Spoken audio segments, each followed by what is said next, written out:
Now I'm pleased to introduce our student speaker, Janeine Tiu. Janeine's classmates and instructors know her as a bright and thoughtful student who cares deeply for both her patients and her peers. They praise her leadership skills and collaborative teamwork. Janeine has provided valuable service to her classmates and community through a wide range of volunteer activities. She was co-director of the Janeine Tiu student-run clinic, and she is co-president of the UC Davis chapter of the Gold Humanism Honor Society, which recognizes senior medical students, residents, and role model physician teachers for demonstrating excellence in clinical care, leadership, compassion, and dedication to service. She was also elected to the UC Davis Ada chapter of the Alpha Omega Alpha Honor Society, a national organization for medical students that promotes leadership, community service, and academic excellence. Janeine's interests include health and technology, patient education, and teaching. She is very excited about pursuing a career in OBGYN with hopes of further subspecializing, and Janeine epitomizes our UC Davis values, and I know she will be a caring and compassionate physician and a leader in her community. Ladies and gentlemen, please welcome Janeine Tiu.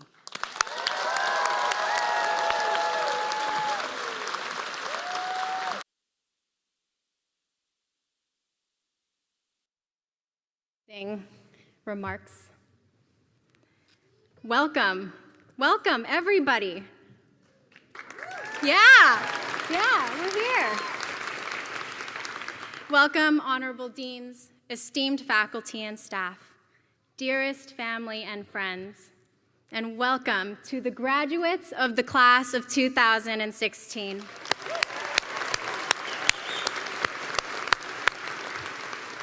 I am so humbled as I stand here before you today. So I was racking my brain about what I wanted to share with all of you. And believe it or not, I went and found my letters that I wrote to myself my senior year in high school. In true type A med student form, instead of writing one letter, I wrote two. One for my personal life and one for my career, of course. I addressed the career one to, "Dear the doctor I want to be." I read this letter and got a few things out of it, including, I have always had bad handwriting and can't really spell, unfortunately. But to be serious, I took three things out of this letter that I wanted to share with all of you, inspired by what I wanted to tell my future self at 17 years old. And they are, number one, be thankful. Number two, remember the spark. And number three, be present. First thing is, be thankful. I want to say thank you today on behalf of my class to so many people here. This thank you comes from a place deep down to those who've sacrificed so much for us to be here.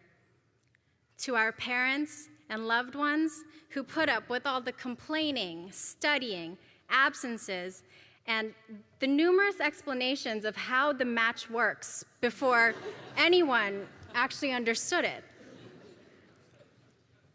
Thank you to our teachers and mentors who've taught us how to be lifelong learners, thoughtful physicians, and leaders. Your advocacy and support have been tremendous through these transformative years. And to our support staff, who literally keep our med school world spinning, you are the beating heart of UC Davis School of Medicine. I would also like to take a moment to honor those not with us. Our loved ones who began this journey with us and have since passed.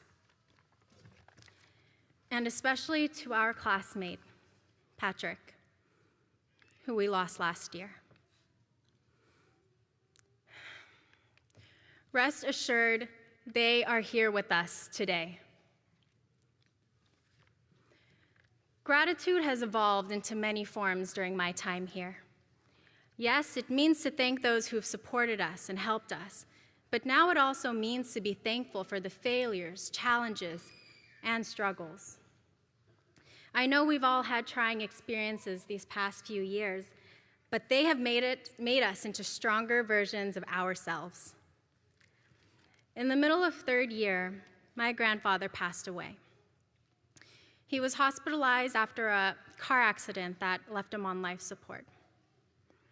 It was difficult for my family and I to make the decision to withdraw care, but with what we've learned about medicine and knowing what he would want, we eventually did. It was the hardest thing I've ever faced, and while I miss him every day and I wish he were here right now, I am appreciative for the experience. It put me in the shoes of what my patients' families would be feeling, fearing, and hoping. And for that, I'm thankful for the power of our practice and the moments we have to make a difference.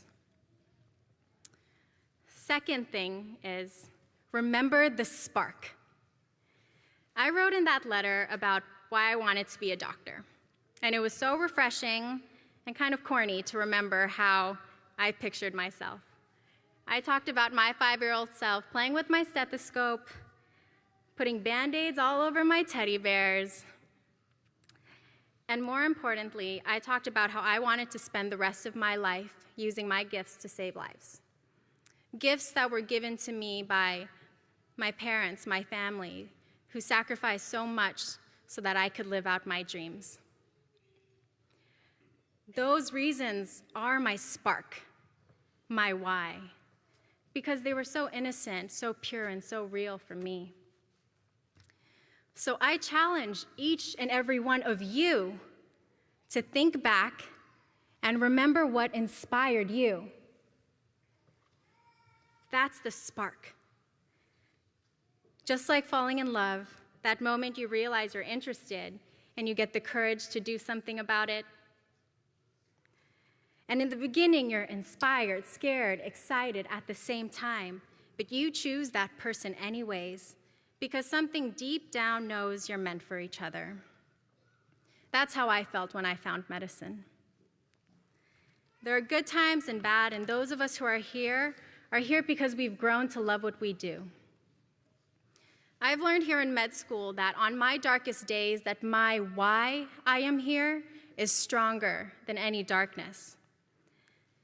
A proverb I once read said, "Smooth seas do not make skilled sailors." And my friends, we've been in some turbulent waters, right?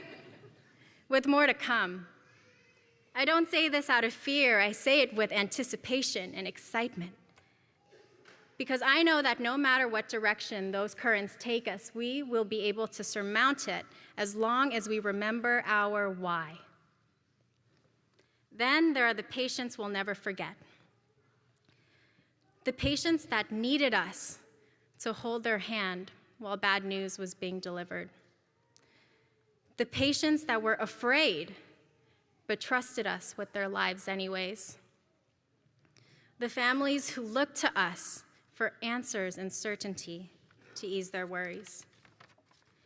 Being able to participate in the care of these patients makes every late night and every hour studying instead of sleeping worth it. Because it is them who will turn that original spark into a bright and inextinguishable flame. Third and last, be present. I know I say be present, but my instinct on a day like today is to reminisce about the past, which, as a tribute to the last 4 years, I can definitely commemorate a few things. Like our white coat ceremony, where it all began. Yeah. Yeah.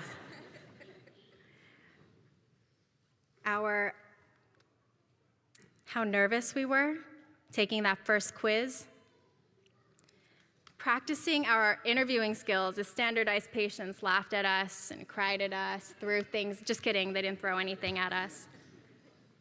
That first rectal exam. Yeah. I can't forget that. Nervous breakdowns during step 1 studying. Being constantly wrong on rounds throughout third-year rotations. Thank you, guys. Flying to 4 states in 7 days for residency interviews. the excitement of match day, and millions of evaluations later, here we are.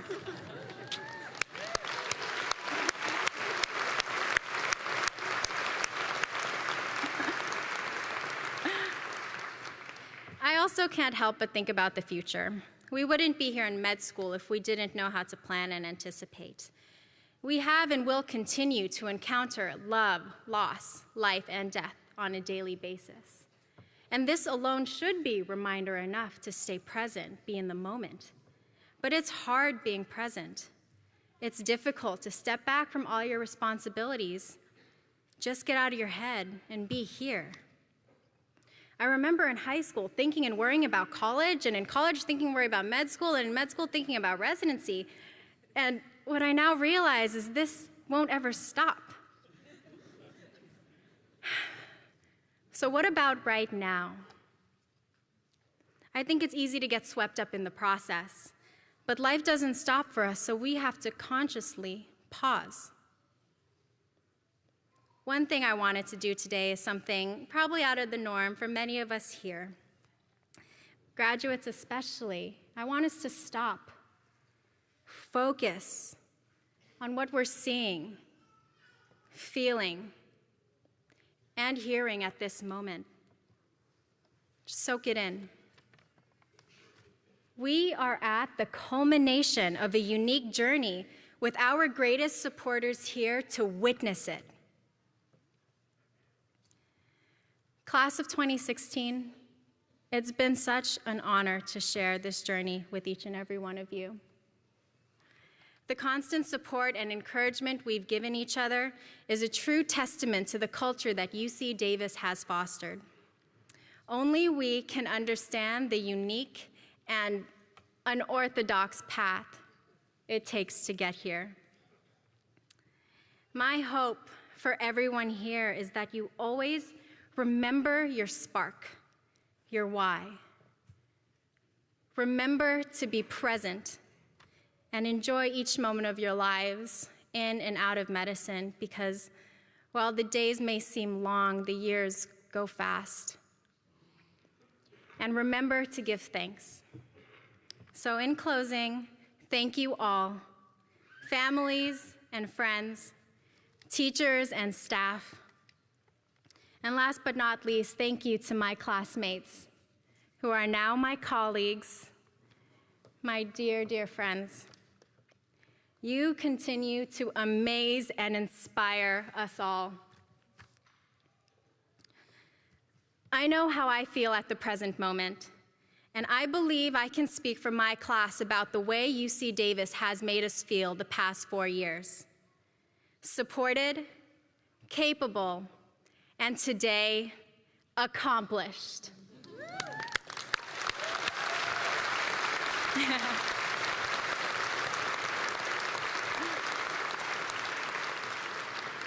Let's not forget this day and the privilege and honor it is to be physicians. Congratulations, class of 2016. Thank you.